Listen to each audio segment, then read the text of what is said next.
Hari ini cerita dari sang ibu dan suaminya. Yang suaminya ter-PHK sudah bermasa kerja 30 tahun. Kalau kita hitung masa kerja 30 tahun, maka dengan hitungan 2 kali aturan Undang-Undang nomor 13 tadi, dia bisa dapat 9 bulan, katakan upahnya terakhir disampaikan adalah 6 juta. 6 juta kali 9 bulan upah kali 2, 18 bulan.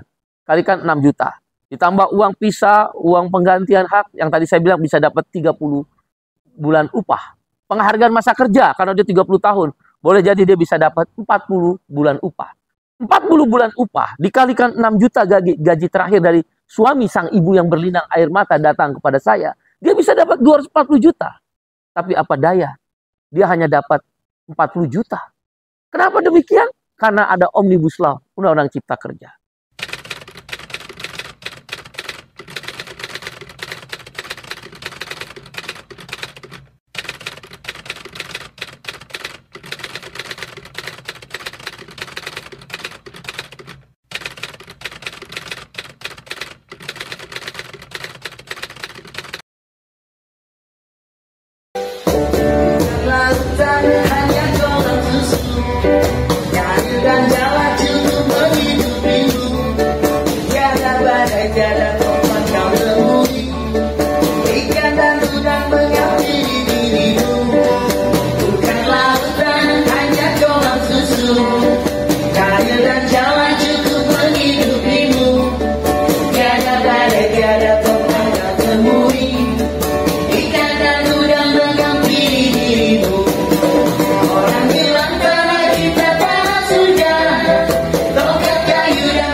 Jangan lupa like, share, komen, subscribe, dan bunyikan tombol loncengnya.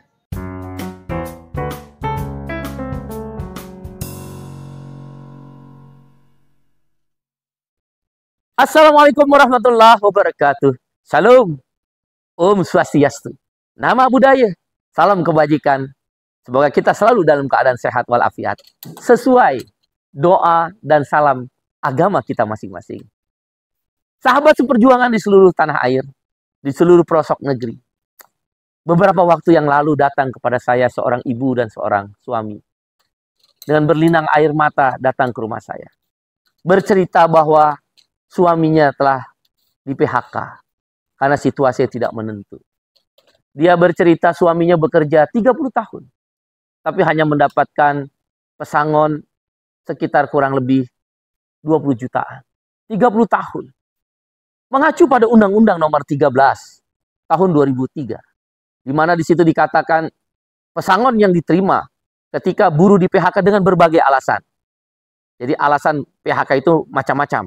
Bisa karena disharmonis, pengusaha udah nggak mau lagi, jadi dipecat, mengundurkan diri, ada kasus dan sebagainya. Nanti kita akan bahas dalam satu tema lainnya.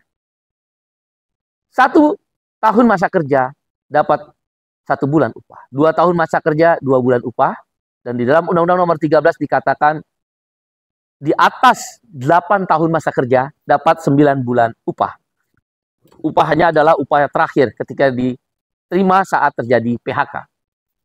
Tapi Omnibus Law Undang-Undang Cipta Kerja, walaupun menyatakan nilai yang sama, kalau bahasa di Undang-Undang nomor 13 tahun 2003, bahasa pesangon itu sekurang-kurangnya. Sehingga buruh yang ter-PHK dengan alasan apapun, yang nanti akan kita bahas dalam kesempatan yang lain, dia berhak untuk bernegosiasi dengan pimpinan perusahaan. Bapak, Ibu personalia yang terhormat, Saya ingin minta 2 kali sesuai aturan Undang-Undang Nomor 13 tahun 2023, tahun 2003 maksud saya, pasal 156. Ada negosiasi, bisa dapat 2 kalinya. Kalau 2 kali, misal saya masa kerja di atas 8 tahun, misal 10 tahun. Kalau 1 kali saya dapat 9 bulan upah. Kalau saya bernegosiasi dapat 2 kali, saya bisa dapat sekitar 18 bulan upah. Ditambah uang pisah, ditambah dengan uang penggantian hak, boleh jadi saya bisa dapat kurang lebih 30 bulan upah. Negosiasi itu ada. Kalau upah saya pada saat saya ter-PHK, bermasa kerja di atas 8 tahun tadi, katakan 10 tahun, maka kalau dia 30 bulan upah, dengan upah saya, katakanlah 6 juta, maka saya bisa dapat 180 juta.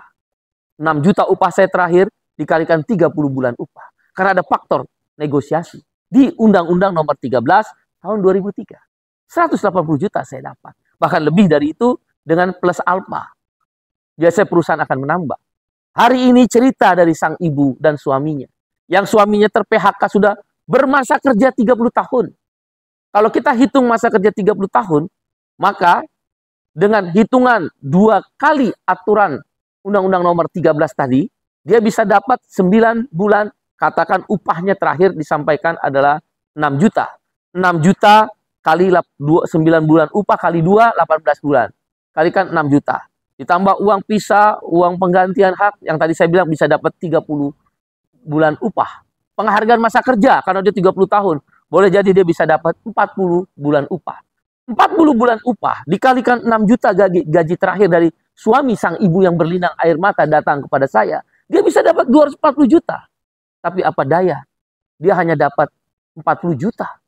Kenapa demikian? Karena ada Omnibus Law, Undang-Undang Cipta Kerja.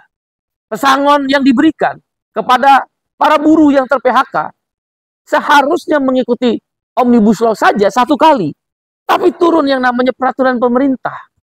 Saya agak lupa apakah nomor 34 atau 35 peraturan pemerintah tersebut. Dia menjadikan menjadi 0,5 kali. Makanya berbondong-bondong ketika selesai COVID-19, hari-hari ini karyawan tetap di PHK, kemudian diganti dengan karyawan sourcing oleh perusahaan. Mereka percaya diri para pengusaha hitam itu. Karena apa? Mereka menurut PP nomor, saya sekali lagi harus diperiksa nomor 34 atau 35. Itu boleh bayar 0,5 kali secara aturan. Jadi kalau 1 kali saja dia bisa membayar 100 juta, dengan menggunakan 1 kali aturan pesangon, baik uang pesangon, uang penghargaan masa kerja, uang pisah, katakanlah bisa dapat 100 juta, dari 0,5 dapat 50 juta. Maka itu menjelaskan 30 tahun sang suami bekerja hanya dapat 40 sampai 50 juta. Dia bertanya pada saya, apa yang saya lakukan Bung Iqbal? Tetaplah berjuang. Terus datangi serikat buruh, datangi partai buruh melalui Posko Oren, minta untuk dilakukan pembelaan. Selama ini beberapa kasus, ribuan kasus kami bela, bahkan ratusan ribu kasus yang dibela oleh serikat-serikat buruh yang ada bergabung di partai buruh telah memenangkan pertarungan itu. Tidak dibayar 0,5 kali sesuai aturan, tapi kita berjuang 2 kali sesuai aturan. Seharusnya sang suami mendapatkan sekitar 240 juta dengan masa kerja 30 tahun. Dia hanya mendapat 40 juta. Saya sampaikan pada ibu itu. Persoalannya ada di Omnibus Law. Kita akan berjuang menghapus Omnibus Law. Sambil penghapusan Omnibus Law, datanglah ke serikat buruh atau datanglah ke Posko Oren Partai Buruh agar dilakukan advokasi. Selama ini kita menang.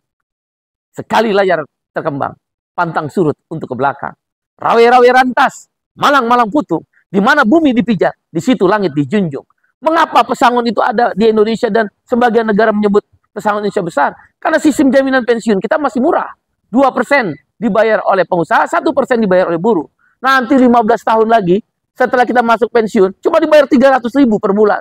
Mau makan apa 15 tahun lagi 300 ribu per bulan? Maka pesangon adalah pertahanan untuk orang-orang yang ter-PHK seperti sang suami dari ibu ini. Agar tidak menjadi jatuh miskin. Sampai jumpa saudara. Assalamualaikum warahmatullahi wabarakatuh. Salam. Om Santi, Santi, Santi Om. Sesuai doa dan salam agama kita masing-masing. Terima kasih saudara. Ya warna oranye partai buruh, warna oranye partai buruh, partainya kelas pekerja, partainya kelas pekerja, partai buruh nomor 6.